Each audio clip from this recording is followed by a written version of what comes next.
அஸ்ஸலாமு அலைக்கும் வரஹ்மத்துல்லாஹி தஆலா வரகாத்துஹு. ஒரு ஊரில் அஸ்லம்னு ஒரு பையன் இருந்தான். அந்த பையன் ரொம்ப நல்ல பையனாக இருந்தான்.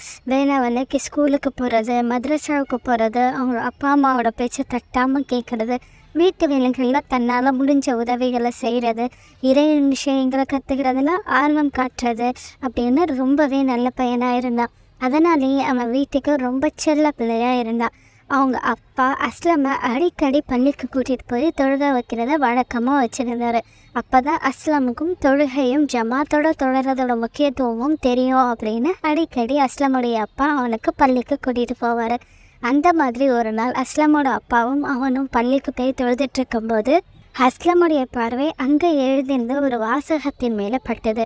அந்த வாசகம் என்ன அப்படின்னா, மிஃப்தாஹுல் ஜன்னத்தி ஸலாஸ் அப்படிங்கிற ஒரு வாசகத்தின் மேலே அஸ்லமுடைய பார்வை பட்டது.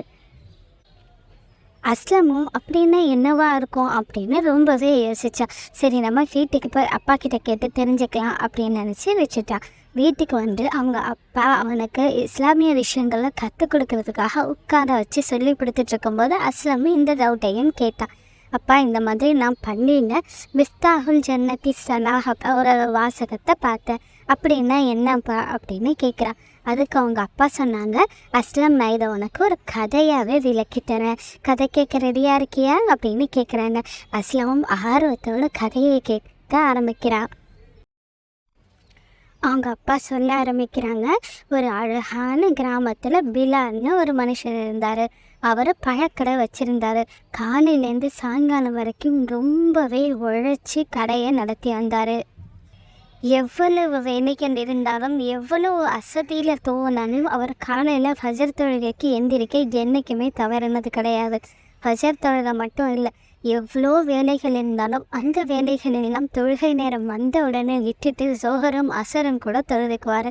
வீட்டில் இருந்தாலும் மாரிபும் இஷாவும் நேரம் தவறாமல் தொழுறத வழக்கமாக வச்சுருந்தாங்க. ஒரு நாள் பிலால் அவங்க தூங்கிக்கிட்டு இருக்கும்போது அவங்களுக்கு ஒரு கனவு வந்தது. அந்த கனவுல பிலால் அவங்க ஒரு அழகான பூங்காவில் நின்றுட்டுருக்காங்க. அந்த பூங்காவோட அழகா அவ்வளோ அழகாக இருந்ததா. அந்த பூங்கா நிறைய பூக்களும் பழங்களும் இருந்ததா. அந்த பூங்காவில் ஒரு கேட் இருந்தது. அந்த கேட்டுக்கிட்ட போய் பிலால் அவங்க நின்று பார்க்குறாங்க. அந்த கேட்டுக்கு அந்த பக்கம் இன்னுமே அழகான ஒரு தோட்டமும் பாலாரும் தேனாரும் ஓடிக்கிட்டு இருக்க ஒரு இடங்களும் இருந்ததா. பிலால் அவங்களுக்கு அதை பார்த்துட்டு ரொம்பவே ஆர்வமாகி அந்த கேட்டை திறக்க பார்த்தா அந்த கேட்டில் பூட்டு போடப்பட்டு இருந்ததுதான். இந்த பூட்டுக்கான சாவி நம்மக்கிட்ட இல்லையே அப்படின்னு அவர் ரொம்ப சோர்வாக நின்றுட்டு இருக்கும்போது அவருக்கு ஒரு சத்தம் கேட்குது. அந்த சத்தம் எங்கேருந்து வந்தது தெரியுமா? அவர் தொழுத 5 நேர தொழுகைகளும் தான் அங்கே வந்ததா.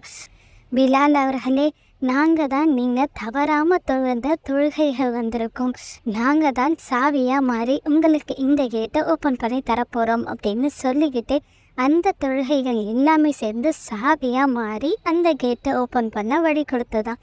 பிலால் அவங்களும் அந்த சாவியை சந்தோஷமாக வாங்கிட்டு அந்த கேட்டை ஓப்பன் பண்ணி போய் பார்த்தா அவ்வளோ பிரம்மாண்டமாக அவ்வளோ அழகான தோட்டங்களும் அவ்வளோ அழகான பழத்தோட்டங்களும் பூத்தோட்டங்களும் அருவிகளும் பாலாரும் தேனாரும் அங்கே இருந்ததா.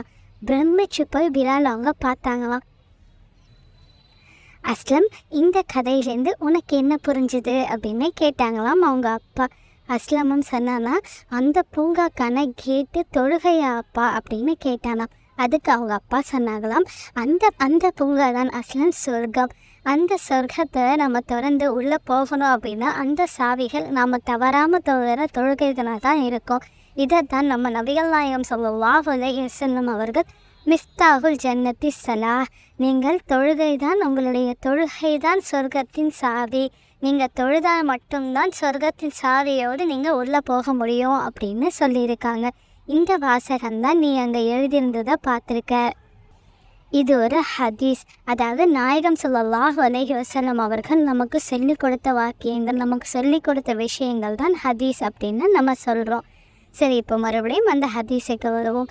இதில் மிஃப்தாஹ் அப்படின்னா சாவி, ஸலாஹ் அப்படின்னா தொழுகை, ஜன்னா அப்படின்னா ஸ்வர்க்கம். இந்த ஹதீஸுடைய பொருள் மிஃப்தாஹுல் ஜன்னத்தி ஸலாஹ் அப்படின்னா தொழுகை ஸ்வர்க்கத்தில் சாவியாகும். உனக்கு இது ரொம்ப நல்லா புரிஞ்சிருக்கும் அப்படின்னு நினைக்கிறேன். உங்கள் எல்லாருக்குமே பிரிஞ்சிருச்சுன்னா இந்த வீடியோக்கு ஒரு லைக் பண்ணிவிடுங்க. இந்த மாதிரியான இஸ்லாமிக் கண்டென்ட்டை இன்னும் அதிகமாக பார்த்து ரசிக்க சேனலை சப்ஸ்கிரைப் பண்ணவும் எங்கள் எல்லாருக்காக துவா செய்யவும் மறக்காதீங்க. அஸ்ஸலாமு அலைக்கும் வரஹ்மத்துல்லாஹி தஆலா வபரகாத்துஹு.